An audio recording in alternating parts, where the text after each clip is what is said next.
అవుట్‌సోర్సింగ్‌లో కొన్ని వేల కోట్ల కుంభకోణం జరిగిందంటూ కూడా బీజేపీ ఎమ్మెల్సీ అంజిరెడ్డి ఆరోపిస్తున్నారు. అసలు ఎంత కుంభకోణం జరిగింది? ఈ కుంభకోణాల వెనక ఎవరెవరు ఉన్నారన్న దానిపై ఒకసారి మాట్లాడించేటువంటి ప్రయత్నం చేద్దాం. అంజిరెడ్డి గారు, అసలు కుంభకోణం అనేది చాలా పెద్దది అంటున్నారు. పెద్ద తలకాయలు ఇప్పటికే చాలా కుంభకోణాలు రాష్ట్ర ప్రభుత్వం ఉంది. ఎంత కుంభకోణం జరిగింది? ఎవరెవరు ఉన్నారు? మొన్న ఒక్క సంవత్సరానికి 600 కుంభకోణాన్ని ఒక పేపర్లో ఆల్రెడీ రాశారు. ఒక దానిలో ఏమైందంటే 22,500 రాశారు. ఒక దానిలో ఏమో 25,000 మంది రాశారు. ఇట్లా దానికి ఏంటంటే ఆధార్ లింక్ ఏదైతే చేసిరో 5 లక్షల మందికి ఆధార్ లింక్ చేసిరో ఆధార్ లింక్ ఇప్పటి వరకు 2,85,000 మందికి ఆధార్ లింక్ అయింది. మరి మిగతా మంది ఎక్కడ పోయారు? దీంట్లో హెచ్ఓడి ఎవరెవరు హెచ్ఓడీలు ఉన్నారు, ఎవరెవరు అవుట్సోర్సింగ్ ఉన్నారు, అదేవిధంగా ఎవరెవరు లీడర్లు ఉన్నారు, ఎవరెవరు మంత్రులు ఉన్నారు. వీళ్ళందరికీ నేను ముఖ్యమంత్రి గారిని ఒకటే డిమాండ్ చేస్తూ ఉన్నాం, కాంగ్రెస్ పార్టీని ఒకటే డిమాండ్ చేస్తూ ఉన్నాం. వీళ్ళందరూ అవినీతి బయటపడాలంటే సిట్టింగ్ జడ్జితో ఎంక్వైరీ చేసి ఈ అవినీతి చేపలన్నీ బయట వేయాలి. భారతీయ జనతా పార్టీ డిమాండ్ చేస్తూ ఉన్నాం. రెండోది ఏంటంటే ఎవరైతే అవుట్సోర్సింగ్ ఎంప్లాయీస్ పనిచేస్తూ ఉన్నారో సుమారు 5 లక్షల మంది పనిచేస్తూ ఉన్నారు. 31 డిపార్ట్మెంట్లో పనిచేస్తూ ఉన్నారు. వీళ్ళందరూ మన పిల్లలే. ఏదైతే ఉన్నదో బేసిక్ మీరు 15,500 బేసిక్, 600 బేసిక్ ఇస్తూ ఉన్నారు. టోటల్ పేమెంట్ 22,500 పేమెంట్ చేస్తూ ఉన్నారు. వాళ్ళ చేతికి ఎంత పోతుందంటే 13,150 రూపాయలు పోతుంది. 9,000 రూపాయలు లాస్ అవుతూ ఉన్నారు. ఈ 9,000 లాస్ అవుతున్నప్పుడు మన పక్క రాష్ట్రం ఏదైతే ఏపీ ఉందో 126 జీవో 2019లో వాళ్ళకి కార్పొరేషన్ చేయడం జరిగింది. పక్క రాష్ట్రం ఏదైతే యూపీ ఉందో యూపీలో కూడా కార్పొరేషన్ చేయడం జరిగింది. ఈ కార్పొరేషన్ చేసి వాళ్ళకి బేసిక్ కూడా 20,000, 22,000, 40,000 చేశారు. ఒక ఐఏఎస్ ఆఫీసర్ని పెట్టిండు. మా డిమాండ్ ఏంటంటే ఇప్పుడు నేను మొన్న మండలి మాట్లాడి ఏమి ఇచ్చిందంటే డైరెక్ట్ అకౌంట్లు వేస్తారు. ఎవడే డైరెక్ట్ అకౌంట్ ఏం అవసరం? దీంట్లో డైరెక్ట్ అకౌంట్ వేస్తే జిఎస్టీ పేమెంట్ కట్టాలి, సర్వీస్ ట్యాక్స్ పేమెంట్ కట్టాలి, అదేవిధంగా కమిషన్ పేమెంట్ కట్టాలి, అదేవిధంగా ఈఎస్ఐ పిఎఫ్ పేమెంట్ కట్టాలి. మా డిమాండ్ ఒకటే, కార్పొరేషన్ చేస్తే టోటల్ అందరు కలిసి పేమెంటు మీరు ఇచ్చే పేమెంట్ ఏదైతే నేరుగా పేమెంట్ పోతుంది. జిఎస్టీ ఎలిమినేట్ అవుతుంది, సర్వీస్ ట్యాక్స్ ఎలిమినేట్ అవుతుంది, తర్వాత కమిషన్ ఎలిమినేట్ అవుతుంది. వాళ్ళకి పేమెంట్ టోటల్ పేమెంట్ పోవడానికి ఆస్కారం ఉంటుంది. అదేవిధంగా మీకు తెలియకపోతే మా దగ్గర రండి, మేము చెప్తాం. మీ దగ్గర అన్ని ఆధారాలు ఉన్నాయి వాటికి సంబంధించిన వాటికి? మీకు ఏమేమి కావాలనో మీకు అవసరమైతే యూపీ తీసుకుపోయి అన్ని టోటల్ మీకు మేము తీసుకుపోయి చూపించే బాధ్యత ఉంది. ఆ సిస్టమ్ చేస్తా అంటే మీరు ఎవరెవరు మంత్రులు వచ్చినా ఎమ్మెల్యేలు వచ్చినా నేను తీసుకుపోయి ఆ సిస్టాన్ని చూపిస్తాను. ఆ సిస్టమ్ చేయండి.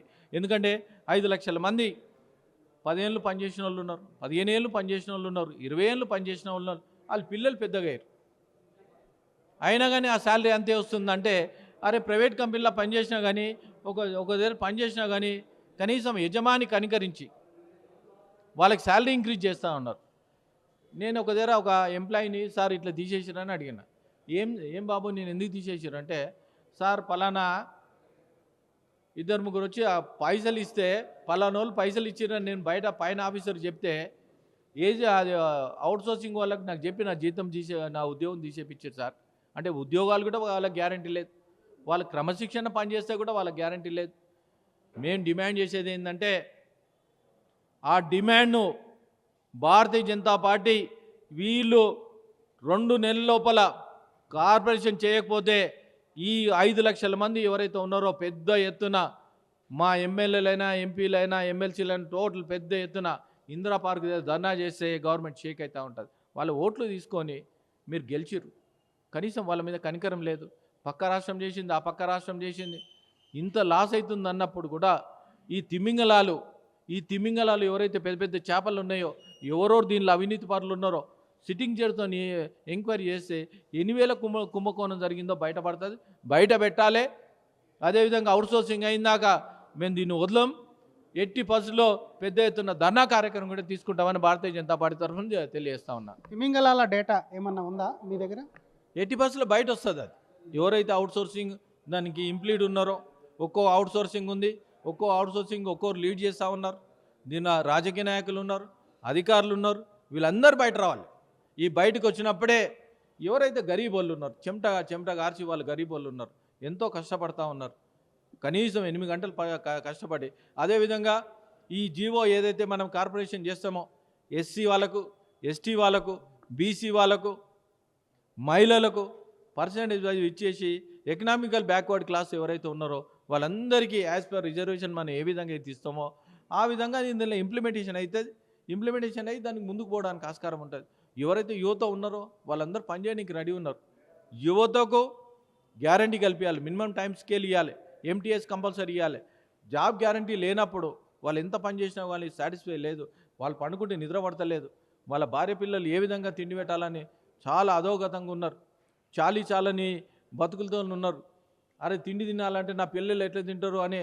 అప్పుడు గతంలో ఏమైందంటే ఒక తల్లి పిల్లలకు పేమెంట్ పెట్టాలి, ఇప్పుడు తండ్రి ఏమవుతుందంటే వాళ్ళకు ఏ విధంగా నేను అమౌంట్ తీసుకుపోయి పెట్టాలనే రకంగా వాళ్ళని చూస్తే బాధ అనిపిస్తుంది.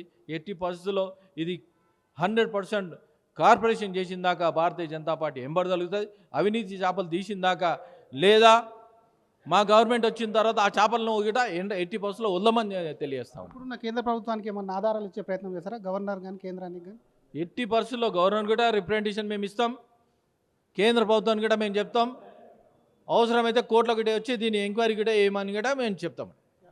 Thank you sir. ఇది ఒకవైపు అవుట్సోర్సింగ్లో జరుగుతున్నటువంటి అవినీతి కుంభకోణాల వెనుక కూడా పెద్ద పెద్ద తిమింగలాలు ఉన్నాయి. వాటికి సంబంధించి కూడా తొందరలోనే వాటి ఆధారాలు బయట పెడతాం. అవుట్సోర్సింగ్ కార్పొరేషన్ ఏర్పాటు చేసి మినిమం వేజ్ స్కేల్ అనేది ఏదైతే ఉందో దానికి సంబంధించి కనీస వేతనాలు కూడా వాళ్ళకి ఇవ్వాలి. నేరుగా కూడా అకౌంట్లో వేయకుండా 5 లక్షల మందిని కూడా ఆధార్ లింక్ చేసి నేరుగా డబ్బులు ఇస్తే 9,000 రూపాయలు ఎక్కడైతే లాస్ అవుతుందో అది ఫుల్ఫిల్ అప్ అయ్యేటువంటి అవకాశం ఉంటుంది. ఒకవేళ ఈ ప్రభుత్వం కార్పొరేషన్ ఏర్పాటు చేయకుండా మేము ప్రభుత్వంలోకి వచ్చే చేసినటువంటి అవినీతి పైన కూడా పూర్తిగా విచారణ చేపడతాం. ఈ అవినీతి ఆరోపణల తిమింగిలాల ఆధారాలు తీసుకున్నట్టు గవర్నర్కి, ఇంకోవైపు కేంద్ర దర్యాప్తు సంస్థలకు కూడా ఇచ్చేందుకు కూడా సిద్ధంగా ఉన్నాం. ఒకవేళ కార్పొరేషన్ 2 నెలల్లో ఏర్పాటు చేయకపోతే బీజేపీ పెద్ద ఎత్తున కూడా అవుట్సోర్సింగ్ ఎంప్లాయీస్తో కలిసి ఉద్యమానికి కూడా వెనకాడదంటూ కూడా ఎమ్మెల్సీ అంజిరెడ్డి వార్నింగ్ ఇస్తున్నారు.